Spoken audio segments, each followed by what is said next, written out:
नमस्कार दोस्तों, मैं आपका साथी आपका दोस्त चंद्रजीत शर्मा। एक मामला करावल नगर से आता है जहां पे एक एसडीएम और उनकी पूरी टीम को एक पुलिसकर्मी और उसकी फैमिली द्वारा बंधक बनाने का मामला सामने आता है।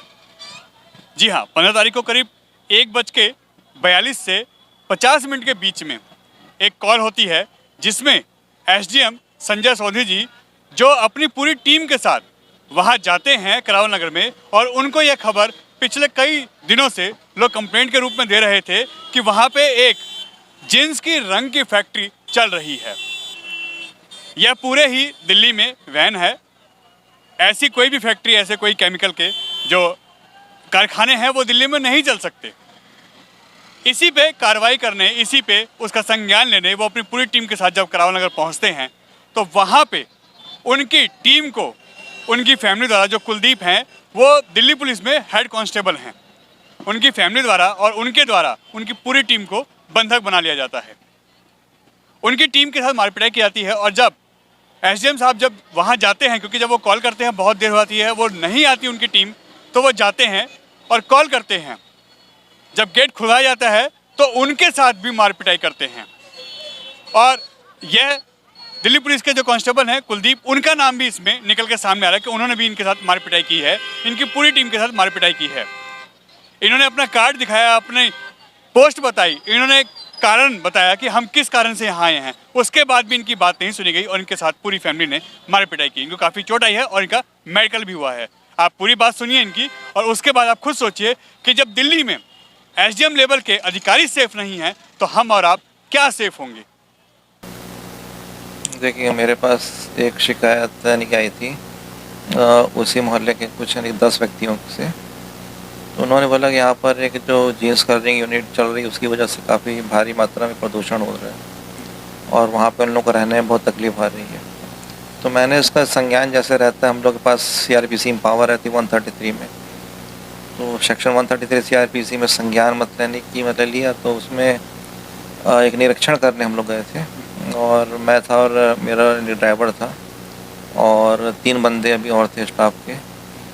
तो हम लोग वहाँ पर गए और मैंने अपनी गाड़ी थोड़ी सी पीछे रखी थी और इनसे ये बोला थोड़ा देख कर के आओ कि वहाँ पर कुछ इस प्रकार का कार्य हो रहा है कि नहीं हो रहा है। अगर होगा तो फिर कार्य का होता हुआ पाया जाएगा, तब फिर मैं आऊँगा वहाँ पर पूरा कार्रवाई को पूरा करने के लिए। तो ये हुआ ये कि जब इन लोगों 15-20 मिनट तक कोई यहाँ से कोई जवाब नहीं आया तो मैंने इनको फ़ोन भी किया। तो फ़ोन नहीं कि कीमत डिस्कनेक्ट हो गया। अभी उनमें कोई आवाज़ सुनाई पड़े कि मार रहे हैं। तो फिर फ़ोन आया जो जितेंद्र से की तरफ से, क्योंकि ये यहाँ पर हम लोगों का बहुत ज़्यादा मार रहे हैं, अंदर से बंद कर लिया इन्होंने। तो तब मैंने ड्राइवर कहा कि आप बिल्डिंग के पास ले जाइए उस व्हीकल को। फिर मैंने वहाँ पर बिल्डिंग के बाहर आके जोर से चिल्ला के कहा कि इसको दरवाज़ा खोलो, इसको जो आपने बंद करके रखा हुआ है, और आप लोग क्यों मार रहे हो। तो तब ये जो 3 बंदे जो थे ये बाहर निकले और इनके साथ साथ चूँकि दरवाज़ा उन्होंने खोला तो हमारा स्टाफ भी बाहर आ गया। तो मैंने उनको अपना कार्ड दिखाने की कोशिश की, मैं एसडीएम हूँ करके। तो उन्होंने बोला कि आप एसडीएम हो, चाहे यानी जो भी हो आपका स्टाफ यहाँ पे चोरी करने घुसा है, ये सब कर रहा है। मैंने बोला कि ऐसा नहीं कि कुछ भी नहीं है, लेकिन वो क्या बोलते हैं कि आप चाहे एसडीएम हो, मैं देख लेता हूँ आप कैसे यहाँ पर चेक करोगे करके। उसके बाद उन्होंने मेरे को रॉड से मारा है। हाँ, आयरन रॉड से। इनकी पिटाई तो 15-20 मिनट तक कमरे में बंद करके होती रही है, जो स्टाफ गया था। फिर बाहर में जब उन्होंने दरवाज़ा खोल के जब वो बाहर आए ना, तो उसके बाद में उन्होंने रॉड से मेरे को मारा है, लेफ़्ट शोल्डर मारा है और मेरे फेस पे बहुत ज़्यादा मारा है और गला दबाने की भी कोशिश वही है। तो जो मेरा स्टाफ था, जो मेरा ड्राइवर था ना, उसने मेरे को जल्दी से वहाँ से बाहर खींच करके वो गाड़ी में ले गए। और अगर ये नहीं बचाते तो शायद वो कुछ बहुत ज़्यादा ही बड़ी दुर्घटना मेरे साथ घटित हो जाती। यही एक इंसिडेंट हुआ। सर, उनका कहना है कि आपने कोई नोटिस नहीं दिया, आपने कोई इन्फॉर्मेशन नहीं दी, आप सीधा सील करने पहुँच गए थे, या आपको उनकी फैमिली की लेडीज भी कहना है कि हमारे साथ मिसबिहेव करने की कोशिश की गई है, ऐसे आरोप वो लगा रहे हैं। देखिए, नोटिस देने के तरीके 2 होते हैं। एक होता है इंडिविजुअल तरीके से, एक होता है सामूहिक रूप से।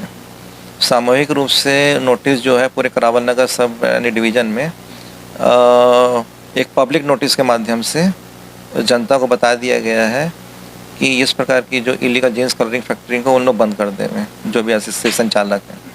और ये सिर्फ इलीगल जीन्स कलरिंग फैक्ट्री का ही नहीं है, इलीगल पार्किंग है, और जो इलीगल एक्सट्रैक्शन जो होता है ग्राउंड वाटर का उस पे है, और इस प्रकार से जो स्क्रैप गोडाउन चलते हैं, तो सब किसी को इनके पब्लिक नोटिस जो हमने इशू किया था, ये मतलब जनवरी के महीने में, बहुत पहले की बात है, जनवरी 2023 में, उसमें मतलब इशू किया। और ये सेक्शन 134(2) उसके तहत हमने पब्लिक नोटिस इशू करके हमने जगह जगह पे इसकी पोस्टिंग भी मतलब करवा दी, कुछ स्थानीय समाचार पत्रों में भी छपा है। तो इस तरीके से पब्लिक नोटिस के माध्यम से ऑलरेडी जो भी लोग हैं इनको बताया नहीं जा चुका है। जब भारी संख्या में जब यानी नोटिस देना होता है तब इस प्रकार से पब्लिक नोटिस का हम लेते हैं यानी सहारा भी। इंडिविजुअल रूप से मतलब हर यहाँ पे तो बहुत सारे लोग हैं, इस प्रकार के सैकड़ों कीमत कारखाने हैं, तो अलग अलग को इस प्रकार से नोटिस दे पाना संभव नहीं हो पाता। तो इसलिए 134(2) CRPC का सहारा लेकर के पब्लिक नोटिस के माध्यम से बहुत पहले ही सूचित किया जा चुका है कि इस प्रकार के जो अवैध कारखाने हैं जो कि रहायशी एरिया में है या जो पर्यावरण को नुकसान पहुंचा रहे हैं, उनके संचालक अपना काम मतलब कि वो कर दें यानी बंद कर दें। और जहाँ तक इसका प्रश्न है कि मतलब छेड़खानी का, तो जब इन लोग बाहर आए जब इनके जो 3 बंदे जो हैं मतलब कुलदीप वगैरह जो भी हैं, जो कि हेड कांस्टेबल है, हेड कांस्टेबल भी है, हाँ, एक सरकारी डिपार्टमेंट में है, उन्होंने भी ऐसे स्टेप उठाए आपके ऊपर? ये दुर्भाग्यजनक बात है। दूसरा ये कि उन्होंने उस टाइम पर नहीं कहा कि ये जो है कि हमारे घर की महिलाओं के साथ में आपके स्टाफ ने छेड़खानी की है। और मैंने अपना कार्ड दिखाने की कोशिश की तो उन्होंने कार्ड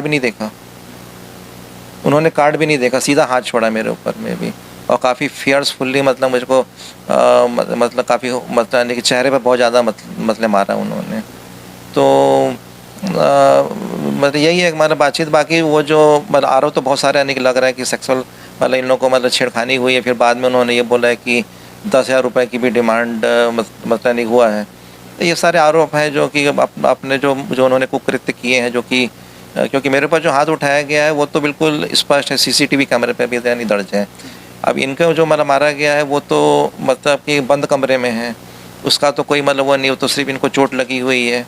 लेकिन मेरे ऊपर जो हाथ उठाया गया है वो तो CCTV फुटेज में दिख जाएगा किसने इसको कितना मतलब मारा, किसने किसको क्या मतलब बोल रहा है। सर, आपको पुलिस की भी सहायता लेनी पड़ी अपने आप को बचाने के लिए? नहीं, ऐसा पुलिस मेरे को सहायता देने नहीं आई है, नहीं आई है। मैंने DCP को फ़ोन किया, DM नॉर्थ ईस्ट साहब को फ़ोन किया, हमारे जो DM साहब हैं, और ACP को फ़ोन किया, लेकिन जो है पुलिस वाले मतलब कोई भी नहीं आया। मैं सीधा खुद ही वहाँ से मतलब निकल करके फिर मतलब SHO के पास में गया, करावल नगर थाने में। तो उन्होंने फिर बोला कि आप MLC कराइए पहले अपना GTB हॉस्पिटल में।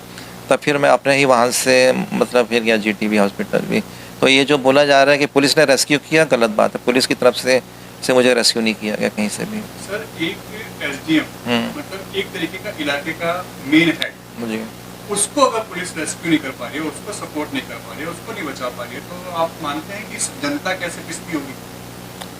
अभी ऐसी स्थिति थोड़ी सी मतलब दुर्भाग्यजनक है। थोड़ा सा पुलिस विभाग के जो उच्चाधिकारी हैं, मैं यही अब मतलब अपेक्षा कर सकता हूँ कि उसके ऊपर थोड़ा सा वो ध्यान मतलब देंगे। इससे ज़्यादा मैं क्या मतलब बोलूँ, क्योंकि उन्होंने तो बोला है कि सर हमने रेस्क्यू कराया, पूरी टीम को हमने बचाया। नहीं, गलत बात है, गलत बात है। किसी ने मेरे को रेस्क्यू नहीं कराया, हमारी टीम को भी रेस्क्यू नहीं कराया है। मैंने अपनी टीम को रेस्क्यू कराया है और मेरी टीम ने मुझे रेस्क्यू किया वहाँ से, और तब हम लोग अपने वाहन में खुद आए हैं करावल नगर थाने तक। करावल नगर थाने की तरफ से हमें मतलब कोई भी रेस्क्यू नहीं किया। गलत बात है उनकी बात। अगर वो ऐसा क्लेम अगर पुलिस की तरफ से हो रहा है तो वो पूरी तरीके से मेरे हिसाब से गलत है। पता नहीं वो ऐसा क्लेम वो आखिर क्यों कर रहे हैं। सर, अभी तो कोई कार्रवाई हुई है क्या, ऐसी नॉलेज में है आपके? और जहाँ तक मुझे पता है कि 2 व्यक्ति इसमें अभी अरेस्ट हुए और एक व्यक्ति भागा हुआ है, एब्सकॉन्डिंग है, तो वो अभी यानी अरेस्टेड है। यही इतना ही मुझे पता। बाकी FIR मेरी कंप्लेंट पर FIR भी इन्होंने मतलब दर्ज की, उसके बाद उसका अरेस्ट किया है। हमने आपको पूरी बात सुनाई SDM साहब की कि उन्होंने बताया किस तरीके से उनके साथ ये घटना घटित हुई और उनको किस तरीके से वहाँ पे मार पिटाई का सामना करना पड़ा। अब आप सोचिए, हालांकि इसमें FIR भी हुई है और 2 लोग अरेस्ट भी हुए हैं, मगर अगर अधिकारी लेवल पुलिसकर्मी, और यहाँ पे एक चीज़ और निकल के आई है कि यहाँ पे पुलिस SDM साहब को उनकी टीम को बचाने भी नहीं पहुँचती है, तो आप सोचिए, जबकि पुलिस ये कह रही है कि हमने उनका रेस्क्यू किया।